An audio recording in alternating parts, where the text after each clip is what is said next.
मैं इतना हल्का थोड़ा हूँ जो बैकआउट की हवा से उड़ जाऊंगा। ये बयान है शाहरुख खान का। एक पत्रकार के इंटरव्यू के में वो बोल रहे थे, उनके सवालों का जवाब दे रहे थे। अब सवाल यह है कि उनको इतनी हिम्मत किस किस शय पे आई है। कभी वो कहते हैं मैं इतना हल्का नहीं, और वो कभी कहते हैं कि हमें पॉजिटिव रहना चाहिए। किस किस शय पे वो इतनी अकड़ के साथ बोल पा रहे हैं। नमस्कार हिंदुस्तान, जय श्री राम। स्वागत है आपका मेरे चैनल नंदिनी जो में हूं नंदिनी। बैकआउट पठान आजकल ट्रेंड कर रहा है और जबरदस्त तरीके से लोग इसके बैकआउट पे लगे हुए हैं, जो कि काफ़ी हद तक जायज़ था। शुरू में भी हमें भी लगा था कि शायद गलत है, फालतू में एक रंग के पीछे आप इसको विवाद बना रहे हो। लेकिन धीरे धीरे जब हमें पता चल रहा है कि ये इस फिल्म को बनाने के पीछे मानसिकता ही गलत थी। सभी को पता है पिछले 2-3 साल के अंदर खासकर सुशांत सिंह राजपूत के मौत के बाद बैकवर्ड बॉलीवुड ट्रेंड कर रहा है। लोगों की आंखें खोली हैं, लोगों को जागरूक किया है सुशांत की मौत ने, क्योंकि ये बॉलीवुड तब चुप था। उसके बाद धीरे धीरे लोग जागरूक होना शुरू हुए, तो लोगों को समझ में आया कि ये बॉलीवुड हमारे बीच में से उठे हुए एक बच्चे को वहाँ उभरने नहीं दे रहे। उसकी मौत पे ये चुप्पी साध रहे और हमने इनको हर हाल में स्वीकारा। इन्होंने हमें जो दिखाया हमने वो देखा। हमारे बराबर बेवकूफ़ तो कोई है ही नहीं। और जब ये बैकआउट पठान ट्रेंड करने लग गया तो शाहरुख खान अब कभी हमें पॉजिटिव रहने की सलाह दे रहे हैं, और तो कभी ये कहते हैं कि मैं इतना हल्का थोड़ा हूँ जो बैकआउट की हवा से गिर जाऊंगा। और इस सभी को पता है कि ये किस किस है पे बोल पा रहा है शाहरुख खान इतना। हमारे हिंदुस्तान में आज भी दोगले हिंदू की और जयचंदू की औलाद की कमी नहीं है, जिनकी वजह से हमने कई दफ़े परेशानियां झेली हैं, कई दफ़े हमने गुलामी का दंश झेला है। ये वही लोग हैं जिनकी सह में, जिसकी अकड़ में आज शाहरुख खान इतना कुछ बोल रहा है। बजाय विनम्र होने के, एक बार शाहरुख खान ने ये नहीं कहा कि किसी भी धर्म को ठेस हम नहीं पहुंचा रहे। उन्होंने सफाई देने की जरूरत समझी। उन्होंने कहने माफ़ी मांगना तो बहुत दूर की बात, उन्हें पता है कि हमारे साथ जो है ये दोगले तरह के जो हिंदू हैं, हिंदू विरोधी विचारधारा वाले लोग हैं, ये मेरे साथ खड़े हैं, तो ये बैकवर्ड गैंग क्या बिगाड़ लेगा। इसीलिए तो कोलकाता फिर फिल्म फेस्टिवल में वो हमें पॉजिटिव रहने की सलाह देते हैं कि हम तुम्हें जो भी दिखाएं, जो भी तुम्हारे धर्म के साथ करें, जो हम नग्नता अश्लीलता परोसे, उसको तुम स्वीकारते चले जाओ पॉजिटिव होके। तभी तुम पॉजिटिव हो जब आप इनकी दी हुई हर चीज़, परोसी हुई हर चीज़ को हम सहजता से स्वीकारेंगे, जैसे हम आज तक करते आ रहे थे। आज तक तो सही कहा उसने, आज तक तो हम मरे थे, नेगेटिव थे, हम मरे थे। जो दिखाया हमने देखा। सुशांत की मौत के बाद आंखें खुली हैं। हमें तो नेगेटिव होना अब आया है। शाहरुख खान अब हमें कहता है तुम तो पॉजिटिव हो जाओ। कहता है मैं तो पॉजिटिव हूँ, मैं जीवित हूँ। तब पहली चीज, इसको बैकआउट की कई वजह हैं। पहली चीज, ये बनाई ही गलत मानसिकता से थी कि विवाद पैदा करने के लिए। सबको पता है कि आज लोग हर चीज़ के खिलाफ हिंदू बोल रहे हैं, अपने धर्म क्यों ना बोले हम। और धर्म में चाहे हिंदू मुस्लिम, न मुस्लिम हो गए, सिख हो गए, ईसाई, और भी कोई धर्म है, किसी भी फिल्म को उठा के, किस स्क्रिप्ट उठा के आप देख लीजिए, कहीं पे भी किसी भी धर्म के धार्मिक भावनाओं को ठेस पहुंचाने के का काम किया है। इसी हिंदुस्तान के अंदर, हिंदू बाहुल देश में, सनातनी धरती के अंदर सनातनियों को ही मुंह चिढ़ाया जाता है बार बार। क्यों? अगर आज लोग जागरूक हो रहे थे, तुम्हें दर्द हो रहा है। इसी धर्म के अंदर, इसी हिंदू बाहुल देश के अंदर तुम इतना पैसा कमाते हो, मुकाम हासिल करते हो, और इन्हीं की भावनाओं की तुम इज्जत नहीं करते हो, इन्हीं की धार्मिक भावनाओं के साथ आप खिलवाड़ करते हो। हमारी धार्मिक ग्रंथों को उठा के देख लो, हमारी धार्मिक स्थलों को देख लो, कहीं पे ये हर जगह को उठा के मजाक का पात्र बनाते हमारे देवी देवताओं को। अगर आज लोग जागरूक हो रहे तो क्या गलत है? इन्हें तकलीफ हो रही है। ये जानबूझ के ही फिल्म बनाई गई थी ताकि इस पे विवाद हो, और फिर इस तरह का ये विवाद बढ़े, फिर कुछ हमारी तरफ हो जाए, कोई दूसरी तरह के हो जाए। ये जो मानसिकता है बांटने की ना, ये इन्हीं दोगले हिंदू जो हिंदू विरोधी विचारधारा के जो लोग हैं, आज समझ में आ रहा है कि हमें देखने की जरूरत नहीं कि हम उस जमाने में नहीं थे कि जब हम गुलाम हुए थे इनके जैसे लोगों की वजह से कम हम ये नहीं कह रहे अब किसी अभिनेता का अभिनेत्री का जो तुम्हें पसंद है करो, लेकिन जो तुम्हारे धर्म पे आँच आ रही है, तुम्हारे ही भावनाओं को ठेस पहुंचा रही है, उन पे कम से कम आवाज तो उठाओ। जानबूझ के हमें चिढ़ाने के लिए ये फिल्म बनाई गई।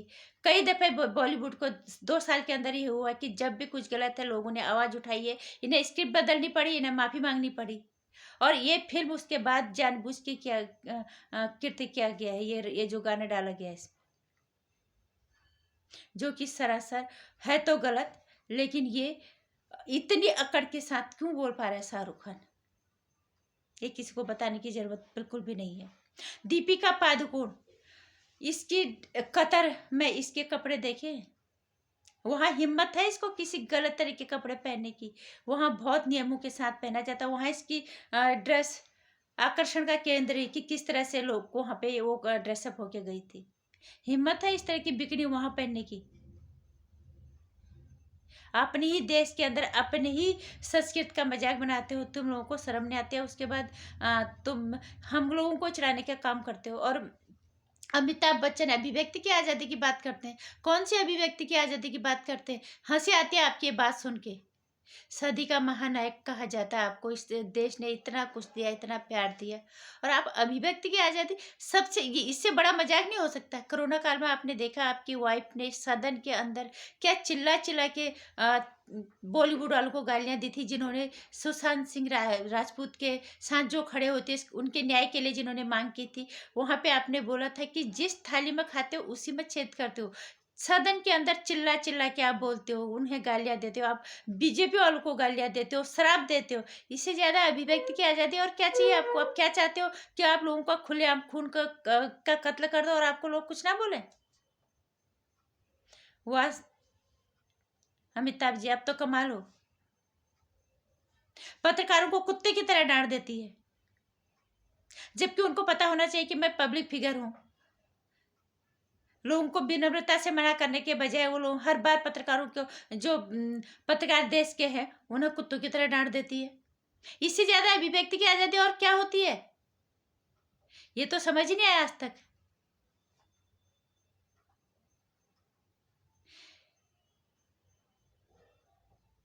हमारे देश के अंदर हमारे सबसे ज्यादा हिंदू बहुल देश में इतनी सफलता पाने के बाद तुम इन्हें ही अक्ल दिखाते हो, इन्हें ही अक्ल सिखाने की कोशिश करते हो। इन्हीं के जेबों में से सबसे ज्यादा पैसा निकाल के बंगले खड़े करते हो, यहाँ से लेके बाहर तक, और इन्हीं का मजाक बनाते हो, इन्हीं को अक्कड़ दिखाते हो। तो यहाँ पे तो सनातनियों को एक होने की सख्त जरूरत है, ताकि आने वाली पीढ़ी आप लोगों को मरा हुआ ना समझे। बहुत जरूरी है आज सनातनियों को एक होने के लिए, क्योंकि हमने देखा है किसी भी फिल्म में कभी भी, चाहे सिखों के, मुस्लिम हो, किसी भी धर्म के खिलाफ कभी किसी फिल्म के अंदर स्क्रिप्ट गलत थी नहीं, हिम्मत ही नहीं थी। उन्हें पता है कि अगर हमने ऐसा किया तो हमारी ऐसी तैसी कर देंगे। उन्हें पता है कि हिंदुस्तान के अंदर हिंदू दोगले भरे पड़े हैं, इनके साथ कुछ भी करेंगे कोई नहीं बोलेगा। कुछ दो चार बोलेंगे भी तो वो बरसाती मेढक की तरह, तो सारे ज्यादा तो हमारी तरह दोगले हो जाएंगे, वो तो ऐसे ही दब जाएंगे। ये हिम्मत तो इनको इन्होंने ही दी है ना, जो हिंदुस्तान के अंदर दोगले हिंदू विरोधी लोग हैं, इन्होंने ही दी है। आने वाली पीढ़ी या इस पीढ़ी में जिन्होंने भी उन लोगों को नहीं देखा होगा, जिन लोगों की वजह से हमें गुलाबी का दंश झेलना पड़ा, कि वो शक्ल कैसी होंगी, तो इन शक्लों को देख लो। कम से कम एक बार बोलो कि तुम फिल्में बनाओ, तुम्हें जो करना है करो, लेकिन हमारी धार्मिक भावनाओं के साथ खिलवाड़ मत करो। ये फिल्म बनाई ही गई थी जानबूझ के, गलत मानसिकता के लिए ही ये फिल्म बनाई गई है। ये गाना बाद में जबरदस्ती डाला गया, जब से ये इसका पहला गाना रिलीज हुआ तब से इस पर विवाद पड़ा हुआ है, और ये अक्कड़ दिखा रहे हैं। तो ये आप लोगों को तय करना है कि आप ने सनातन को मिटने देना है या सनातन को तुम्हें जिंदा रखना है। सनातन को मिटाने की ताकत किसी के बाप के आज तक नहीं हुई। मैं हमेशा कहती हूँ सनातन सृष्टि है, सनातन सूरज और चंदा है। सिर्फ युग बदलेंगे, ये नहीं बदलेंगे, ज्यों का त्यों ऐसे ही रहेंगे। हाँ, गंदे लोगों की धूल की वजह से सनातन जरूर दब सकता है। सच कभी ना कभी सामने जरूर आता है। सनातन वो सच है, दबाने की हिम्मत किसी के बाप की भी नहीं है। खत्म करना तो छोड़ो, दबा दबा भी नहीं सकते। थोड़ा सा गंदी सोच वाले की धूल उसमें जरूर जम जाती है। इसलिए गलत चीजों का बहिष्कार निश्चित रूप से करो। किसी धर्म का के खिलाफ कुछ मत बोलो, क्योंकि सनातन नहीं सिखाता ये सब। लेकिन शाहरुख खान जैसे लोग जो इस देश में इतना कुछ पाने के बाद, अमिताभ बच्चन जैसे लोग इतना कुछ पाने के बाद, यहीं के दोगले हिंदू के सहारे इतना अकड़ दिखाते हैं हमें, तो उन्हें उनके औकात बताना जरूरी है सनातनियों के लिए। मैं भी पहले इसको हल्के से ही ले रही थी, कहीं गरंगी तो है, लेकिन जिस तरह से इस फिल्म का विवाद बढ़ा है, जिस तरह से इनके भाव भंगी में आई, इनके इनके विचार हमें सुनने और देखने को हम देख रहे हैं, इनके अक्कड़ को, उस हिसाब से तो इन्हें देख के नफरत हो रही है। सनातनी हो, जिंदा रहने का सबूत दो। गलत के खिलाफ बोलो, किसी धर्म के खिलाफ बिल्कुल मत बोलो। जब तुम्हारे ऊपर आँच आती है तो निश्चित रूप से अपना जिंदा होने का सबूत दो, नहीं तो तुम मरे हुए ही कहलाओगे। और अगर आपको लगता है कि हाँ, हमें होना चाहिए खड़ा, जिंदा होने का सबूत देना चाहिए सनातनियों की एकता के लिए, तो आवाज उठाओ। मेरे विचार अगर अच्छे लगे तो शेयर कर दीजिएगा, क्योंकि शेयर करने से ही विचार आगे बढ़ते हैं। और सब्सक्राइब कर लीजिएगा चैनल को। आने वाली वीडियोस की जानकारी के लिए घंटे आइकन प्रेस कर दीजिएगा। जय श्री राम, नमस्कार।